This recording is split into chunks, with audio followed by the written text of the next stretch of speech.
서로 한번 축복하십니다. 감사합니다. 고맙습니다. 사랑합니다. 마지막으로 행복합니다.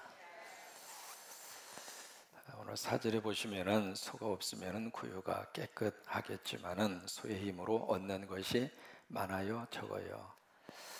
두 가지 것으로 이렇게 말씀을 하고 있습니다. 여러분, 그 1960년대만 하더라도 물론 이제 그 이후에도 마찬가지겠습니다만은 소를 통해서 얻는 것이 굉장히 많았습니다. 혹시 기억하셔요? 어렸을 때 소 염을 뜯어다 주고 소 돌봐주고 아마 그런 경험 있는 분도 있을 터인데, 이 소가 우리 한국 사회에 있어서는 재산 목록 1호였습니다.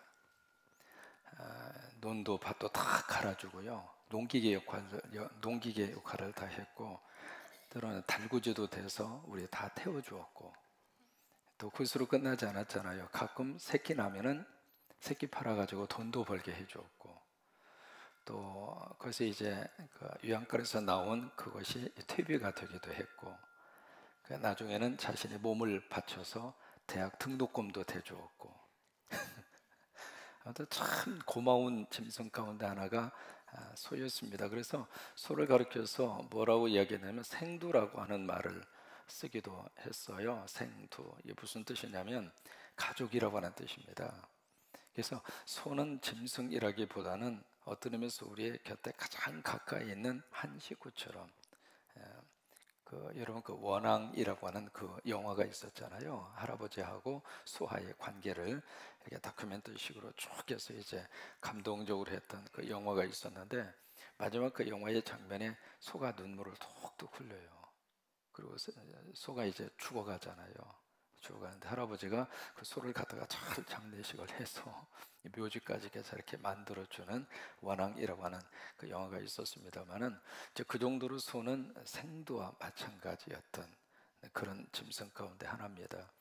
근데 이 소를 기르다 보면은 이제 구유라고 하는 것은 다른 말로 말하면 여물통입니다. 여물통.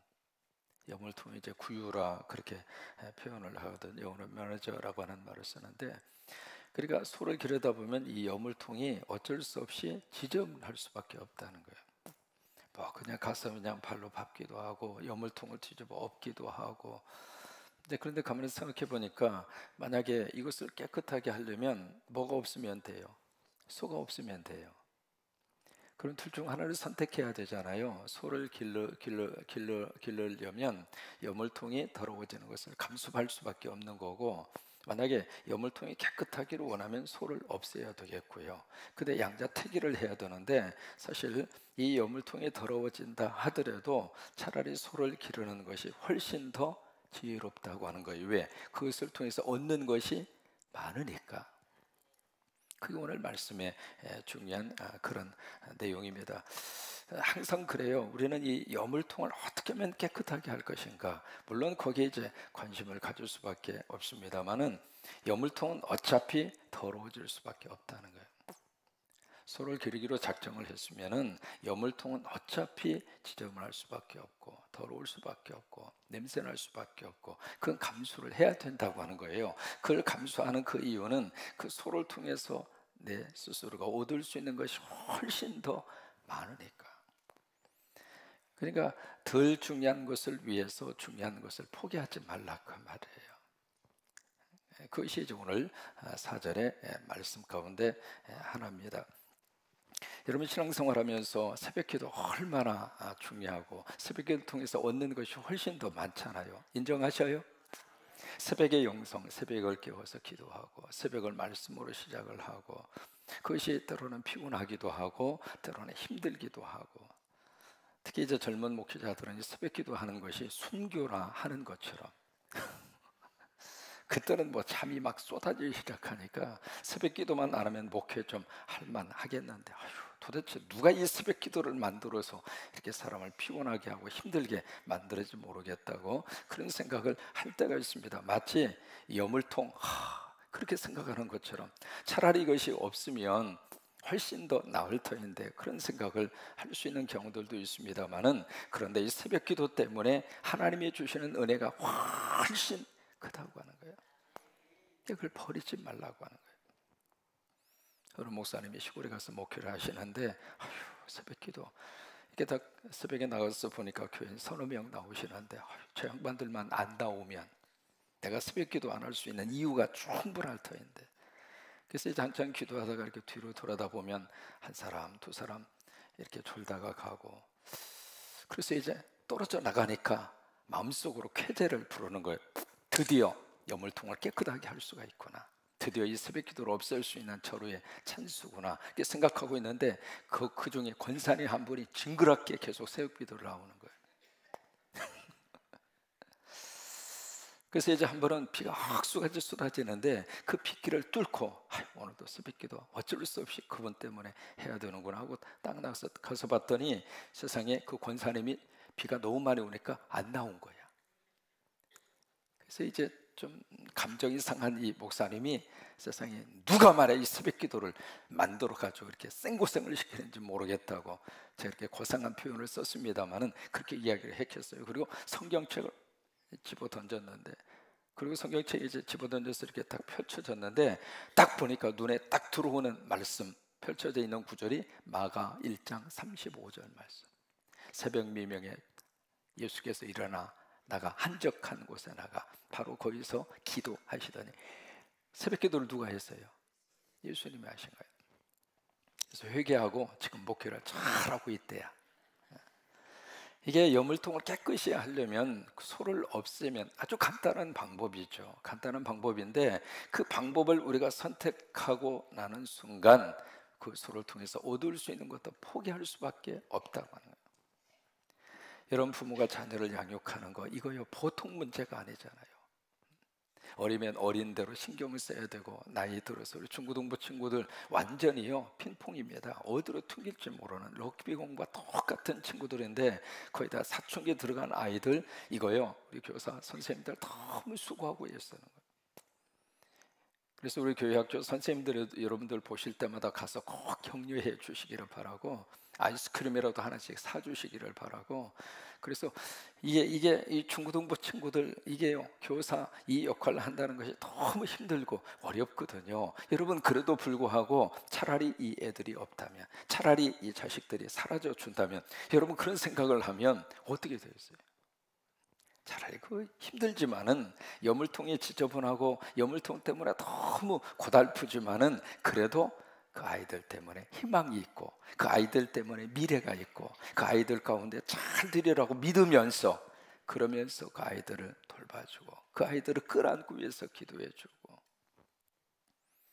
스코틀랜드의 어느 한 고아원에서 자라고 있는 한 아이가 있었습니다. 근데 그 아이가 얼마나 성격이 난폭하고 그리고 괴팍하고 말 그대로 트러블 메이커의 아이였는데, 그 아이가 교회에 나왔어요. 교회에 나왔는데 그 성격, 그 성질 어디로 가겠어요? 그러니까 이 교회가 완전히 그 아이 하나 때문에 이건 뭐 말할 수 없을 정도로. 그래도 이제 그 아이 하나를 어느 한 선생님이 꼭 끌어안아 준 거예요. 교회 올 때마다 같이 끌어안아주고, 하나님이 너를 사랑하신다, 나도 너를 사랑한다, 그러면서 계속 이렇게 사랑과 관심을 보여주었는데, 그래서 어느 날 이 아이에게 옷을 하나 이렇게 사주었는데, 그 옷을 받자마자 선생님 보는 앞에서 갈게 찢어버리는 거예요. 그래서 이제 또 옷을 또 사주었어요. 또 선생님 앞에서 그냥 찢어서 쓰레기통에 던져버리는 거예요. 주변에 있었던 분들이, 이 사람, 이 친구 구제불능이다, 그러니 선생님 더 이상 신경 쓰지 말으라고. 그래도 그 선생님은 그 아이를 버리지 않고, 그 아이를 포기하지 않고 또 끌어안고 또 사랑하고 관심을 기울여주고. 여러분, 사람은 참 묘합니다. 계속 하나님의 사랑으로 그를 사랑하면 그의 마음과 영혼을 하나님이 열어주십니다. 열어진 그 틈새로 하나님이 성령의 빛을 그에게 쬐어주시면, 돌멩이 같은 마음과 심령이라 하더라도 은혜 가운데 확 바꿔지는 거예요. 결국 이 친구가 진심으로 예수 그리스도를 영접하고 하나님 믿는 사람이 됐어요. 그리고 은혜 받고요, 나중에 뭐가 된 줄 알아요? 선교사님이 되셨어요. 그분이 누구냐면 로버트 모리슨이라고 하는 선교사입니다. 중국 선교에 너무 귀한 일을 감당한 분이 그분이에요. 여물통 너무 더러워요. 여물통 그거 다룬다고 하는 것이 쉬운 일이 아니에요. 그래도 버리면 안 돼요. 여물통 깨끗하게 하겠다고 소를 키우지 않으면 소를 통해서 얻을 수 있는 것이 아무것도 없어요. 우리가 신앙생활하면서 너무나 편리함과 그리고 안일함을 추구하시면 안 됩니다. 우리가 신앙생활할 때 좀 부담스럽게 신앙생활하는 것이 훨씬 좋습니다. 이게 교회 일을 아무것도 안 하잖아요. 받은 사명 그리고 하나님의 일 안 하면 편하긴 해요. 왜? 누가 뭐라고 안 하니까. 뭐라고 할 사람도 없잖아요. 그러니까 와서 예배드리고 그냥 은혜 받고 가고, 뭐 사역도 안 하고 사역도 할 필요도 없고, 뭐 그렇다면은 사실 누가 뭐 나에 대해서 이러쿵저러쿵 말할 필요도 없고요. 누가 신경도 안 쓰고요. 참 편하긴 해요. 그러나 내가 사역을 통해서 얻을 수 있는 하나님의 은혜도 버리는 거나 마찬가지예요. 신앙생활 그렇게 하는 것보다 차라리 열심으로 뭔가 하나님이 주신 사명, 하나님이 이 교회를 섬기면서 나를 통해서 하나님이 받고 싶은 뭔가 하나님의 거룩한 역사, 그 일을 열심으로 감당하면서 신앙생활하는 것이 훨씬 나에게 축복이에요. 이 말 저 말 들을 수도 있습니다. 그래도 하나님이 주신 사명 잘 감당하면 그 사명을 통해서 주시는 것이 훨씬 더 많아요. 이러쿵저러쿵 말하는 소리보다도 하나님이 주시는 은혜가 훨씬 더 많아요. 그러니까 너무 부담 없이 신앙생활 하려고 하지 마시고 부담을 가지고 신앙생활을 하는 것이 훨씬 더 나아요. 1867년입니다. 구소련이죠. 지금은 러시아입니다만 소련이 미국과의 협상을 하나 진행을 하는데, 그 협상이 바로 뭐냐면 알래스카 그 땅을 미국 측에다가 사라고 제안을 합니다. 그 당시 이제 소련의 입장으로서는 국가적으로 재정이 부족했고, 또 하나 그 알래스카 자체가 거기에 이제 그 원주민들이 좀 살고 있었고 얼음으로 뒤덮여져 있는 말 그대로 버려진 땅, 불모지의 땅을 하고 생각을 하고, 그것을 미국 측에 이걸 좀 사가라고 제안을 했는데, 그 당시에 1867년에 그것을 얼마에 사도록 제안을 했느냐면 720만 달러에. 그리고 우리 한국 돈으로 계산하면, 지금 환율로 계산하면 약 한 72억에서 한 73억 뭐 그 정도 되나요? 뭐 그 정도 될 수 있을 것 같아요. 그 액수로 알래스카 땅을 사가라고 그런 거예요. 그 당시에 국무장관이 누구냐면 스워츠라고 하는 사람이 국무장관이었어요. 그래서 이 사람이 알래스카를 툭 답사하고 나서 그것을 이건 사야 되겠다 그 생각을 하고 그것을 이제 의회에 제안을 한 겁니다. 이것을 좀 사야 되겠습니다. 그러니까 의회에 있는 사람들이 벌떼처럼 일어난 거예요. 도대체 그 쓸모없는 땅을 사서 뭐 하려고 그러느냐고. 그러면서 그 당시에 매스컴이요 대서특필을 합니다. 냉장고에 얼음이 필요하면 냉장고를 하나 더 사다가 놓을 것이지, 그 얼음 덩어리에 그 땅을 사서 뭐 하려고 쓸모없는 땅을 사려고 720만 달러를 소비하느냐. 그러면서 막 여기저기에서 막 원망이 자자하고 여론이 그런 쪽으로 이제 흘러갔어요. 그래도 스워츠라는 국무장관이 이거 사야 됩니다. 미래를 위해서 이걸 사야 됩니다. 그래서 결국 알래스카 땅을 미국이 사게 됩니다. 샀는데 딱 사서 들어가서 조사를 해보니까 세상에 위에 보이는 것이 얼음이지만은 그 밑에 매장되어져 있는 그 지하 자원이 어마어마한 거예요.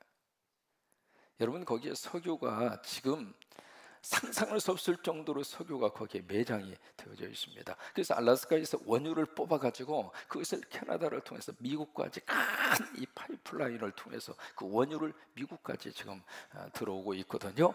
여러분, 석유만 하더라도 상상할 수 없을 정도로 거기에 매장량이 있는 거예요. 근데 석유뿐만이 아닙니다. 철이 그렇게 많아요. 철에 대한 가치를 환산을 해보니까 지금 가치로 거의 13조 달러입니다. 좀 놀랄만하죠. 철만 있는 게 아닙니다. 금하고 은이 그렇게 많아요, 알래스카. 그 알래스카 그 지하 자원뿐만이 아니라 또 하나 군사적으로 이게요 가장 요충지 가운데 하나가 알래스카입니다. 이 알래스카 가서 보니까요, 환경도 그렇게 좋아요. 근데 그곳을 이 스워츠라는 사람이 그곳에 이제 사는데 그렇게 욕을 먹고 그렇게 비난을 당하고, 그래도 만약에 그 사람, 나 욕도 먹기 싫다고, 국무장관 끝나면 되지 말이야, 내가 욕을 얻어먹으면서까지 뭐 내 땅도 아니고 이거 꼭 사야 되는가, 그 생각을 해서 만약에 그 소를 치워버렸다면, 그 여물통을 치워버렸다면 지금 미국이 그만한 것을 얻을 수 있는 이익이 있었을까요, 없었을까요? 사라져버린 거예요. 뭐든지 그래요. 여러분, 미래를 위해서 나아가는 사람은 욕을 얻어먹을 각오를 해야 돼. 그래야 미래에 희망이 있습니다. 이 사람도 좋아하고 저 사람도 좋아하고 모든 사람들로부터 다 칭찬을 받고 인정을 받고 격려를 받고 그러면서 일을 하려고 하면 일이 안 되는 거예요. 때로는 좀 힘들어도, 여물통이 지저분해지는 그런 어려움이 있어도 그래도 기도하는 가운데 이것은 미래를 위해서 필요하다 싶으면 그것을 버리지 말고 그것을 붙들고 있어야, 그래야 그 사람 때문에 그 미래에 아름다운 역사와 은혜가 더 크게 이루어진다고 하는 거예요. 그래요. 소가 없으면 여물통은 깨끗해요. 그러나 얻을 수 있는 것도 없어져요. 아브라함이 조카 롯을 위해서 간절히 하나님 앞에 기도해요. 소돔과 고모라 사이 멸망의 소식을 듣고 그 소식을 들으면서 아브라함은 자기의 조카 롯을 생각합니다.